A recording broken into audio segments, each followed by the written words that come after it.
kind of feels like I'm writing a story right now, and it's like I don't want to look back on my story and look at a bunch of pages of like losing over and over again, right? You're gonna want to look back at some incredible wins, some memories that are gonna stay with me forever, and I have a lot of those already, you know, that I know I won't ever forget. A lot of memories, yeah, definitely. A lot of memories. And that's why I'm here. A stupid bitch, so rotten in the brain, because all he has done since he was 14 years old was to watch Call of Duty videos and blogs from Optic. So I feel as qualified as if I had fucking Hex whispering in my ear the true story of FormaL. The story of Matthew FormaL Pipper is a story of sweat. Oh! Oh! Even you don't know what you're shooting at with that. Oh! Holy shit. Wait. Tears. Karma doesn't get the second player coming, challenge over top. FormaL's gonna be able to help him out. Karma going for the kill. FormaL up to you. 1v1 situation. Assault coming over. And Assault wins the 1v1. Optic Gaming. We will see a fudging land. Love. It's just so weird that he does this, because you know what's weird? You know when you're like a little kid and you have like a crush on a girl, so you're mean to them because you don't want them to know that like they like you? That's what he does to me. And glory. And since his sudden change to become a full-time content creator for 2 months and then coming back to Halo, I thought making a biography of him would be appreciated by all of his new potential fans of the Halo community, and the old ones too. Esports multi-championship holder FPS legend FormaL was born in December 19, 1994 in Orange County, California, at the back of a local GameStop, since his mother chucked going to the hospital because she wanted a brand new copy of Cruising USA, the 1994 version. He is half Italian and half Japanese. There isn't a record of what his childhood looked like, and I couldn't find pictures of when he was younger while I was doing my intensive research. Not that me or you should care though. But the only thing we know is that he used to have a lot of fun playing baseball with his friends up until high school. Then one day, his friends from the baseball team invited him to a house party. But just like he did on the future when Scump asked him to move to the Scuff house, he blamed it on the weather and didn't go. Their friends found out and started to not invite him anymore. But he didn't give a fuck because he had discovered a new passion, which was Halo. No, that's not gonna happen. Sorry. His older brother, Alex Pipper, was the one who told FormaL about Major League Gaming, and the tournaments were held really close from where he lived. Intrigued, FormaL told his parents about MLG tournaments, but like any intelligent parent back in the 2000s, they thought this gaming tournament thing was just a group of neckbeards who keep a record of the amount of arguments won in a notepad. A year went by, and in 2009, when FormaL was 12, he thought he had everything to compete.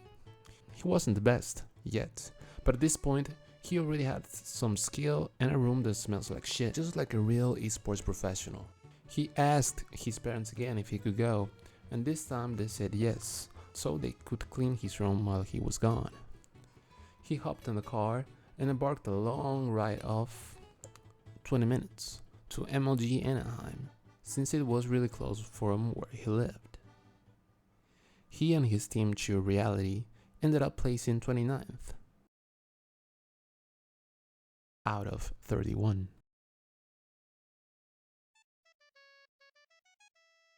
Two years went by, Halo Reach came out, and FormaL was indecisive about even buying the game since he spent all of his money on a new habit that he had picked up. But he ended up buying Halo Reach.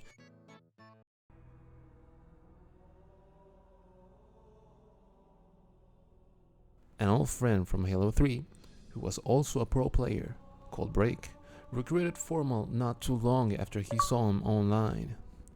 It was a team full of pro players, with FormaL being this new amateur player, but even like that, they ended up placing 5th in MLG Dallas 2011. 47 to 45, can Soul do what Impact did for us on... After that, More options for joining teams were available for FormaL. He ended up joining a team called Dynasty, and in MLG Orlando 2011, he got his first win. There it is. My God. Dynasty wins MLG Orlando. Congratulations, Dynasty, just doing an excellent job here, winning the... Tears of joy were held that day by FormaL, but didn't actually let them out because he had a camera on his face. Halo 4 came out, and the competitive scene did the same thing as MLG streaming platform did a couple years later. It fucking died. So MLG decided to replace Halo with Call of Duty as their primary competitive shooter. FormaL still managed to win 4 more Halo tournaments, but this time held by AGL, Arena League Gaming, and after giving it a lot of thought, Yeah, I guess I'd probably fuck Scump. he decided that he would definitely keep competing in Call of Duty. Ghosts. FormaL was just way too young to just stop. He started getting success really quickly, especially since Call of Duty was filled with 15-year-old kids that took Adderall to boost their 0.98 KD. When FormaL was in Halo, he got shit-talked for being too young and taking the spot of older pros. But now it was the other way around. And he couldn't believe the immaturity of the 16-year-old Twitter kids in the Call of Duty community, getting fat of their desire for likes and retweets. In 2014, FormaL's first year ever touching on Call of Duty, he managed to win 2 major tournaments. He joined teams like Team Caliber and Face Black, but he managed to get his first 2 championships with Team Envy. That consisted of Merc, Nameless, and JCap. They together won Gfinity 3 and MLG Season 3 playoffs in 2014. The old Bucks and Envy able to pull it out, and there's Hastro, all hugs, as they are stoked to pull out this win. This is a big one for Team Envy. After that, AW came out. FormaL was already in the position to join almost any team he wanted due to his talent, his good relationship with all of the pros,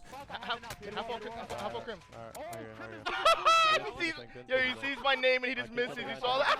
Die, you fucker! Die, you fucking suck! You fucking suck!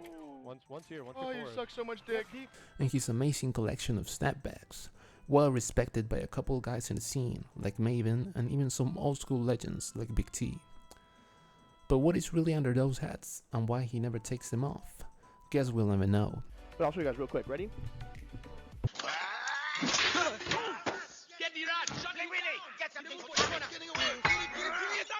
So back to early AW. Who FormaL really wanted to team with this time was Crim6, but this guy managed to get them both to join Optic Gaming, taking the spot of a random Blockbuster employee that was on the team as main AR at the time. And the rest? Well, FormaL and the rest of the team made 2015, 2016, and 2017 the best years to be an Optic Gaming fan. What happened in those years? Well, in summary, Optic Gaming eated everyone alive and made them look at their bank account after. That was until an AW reskin without jetpacks came out in 2018, and the team started to fall short in their placings, ultimately made FormaL want to look again for better options. FormaL ended up in Luminosity, wanting to prove that he could win with anybody. And he did it. He managed to win CWL Fort Worth 2019. FormaL suddenly noticed that his pubes started to grow red because the spider bit him on the balls. This couldn't have been no coincidence though.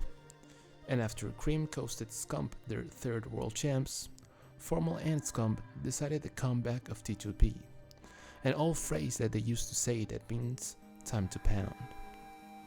Thanks to some big boy money business moves from old boss Hex, the two reunited for some more pounding, but under a different logo, the Chicago Huntsman. They managed to win 2 more tournaments throughout the year, making a total of They hit old anyway. 7? 22 major championship wins to FormaL's name. Sadly, that became his last major championship.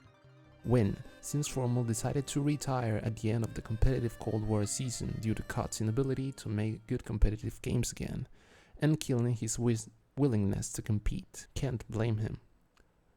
That day, Call of Duty lost one of the greatest and most loved personalities in the scene. I'm ordering pizza tonight. I haven't had pizza in a while. Watch this, watch this.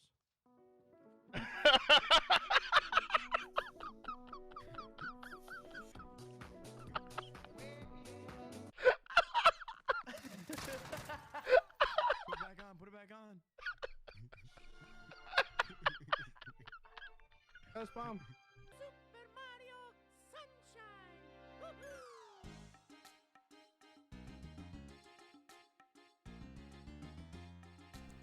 Retired life was treating him well.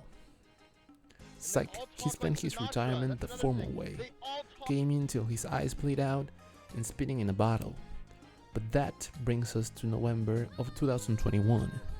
Halo made the greatest decision of making the multiplayer free to play, and people received it with open arms. After that, not too much time went by, and FormaL was already screaming with pros, going to LAN tournaments, and joining the Optic Halo roster. What made him change his plans? I don't know. Was it all planned? I don't know. The only thing I know is that everybody knows that FormaL has grew to become not only the best at what he does, but one of the most loved esports personalities.